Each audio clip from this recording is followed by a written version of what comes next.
చకోడీలు ఎక్కువ రోజులు క్రిస్పీగా ఉండాలన్నా, పర్ఫెక్ట్‌గా చేయాలన్నా ఇలా ఒకసారి ట్రై చేసి చూడండి. మిక్సింగ్ బౌల్‌లోకి 1 కప్పు బియ్యపు పిండి, అదే కప్పుతోటి అరకప్పు మైదా వేసుకొని 2 పిండిలు కలుపుకొని పెట్టుకోవాలి.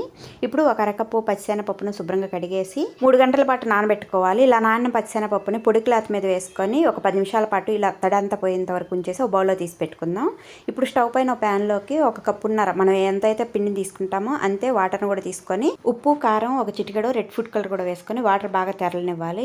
ఫ్లేమ్ సిమ్లో పెట్టేసుకొని ఈ పిండిని అంతా వేసుకొని బాగా కలిపేసి మూత పెట్టేసి చల్లారనివ్వాలి. ఇలా పిండి అంతా గోరువెచ్చగా ఉన్నప్పుడు 1 టేబుల్ స్పూను ఆయిల్ కూడా వేసుకొని ఎక్కడ ఉండలనేది లేకుండా సాఫ్ట్గా చేతితోటి ఇలా బాగా కలుపుకొని పెట్టుకోవాలి. ఈ పిండిలో నుంచి కొద్ది కొద్దిగా పిండిని తీసుకొని బండపైన ఈ విధంగా పొడుగ్గా రోల్ చేసుకొని మధ్యలో ఇలా పచ్చిశనగపప్పును కూడా వేసుకొని అంటించుకొని ఇలా చకోడీలాగా చుట్టేసుకొని ఒక ప్లేట్లో తీసి పెట్టుకోవాలి. వేడివేడి ఆయిల్లో వేసుకొని ఫ్రై చేసుకొని తీసేసుకుంటే చకోడీలు రెడీ అండి. భలే క్రిస్పీగా చాలా టేస్టీగా ఉంటాయి.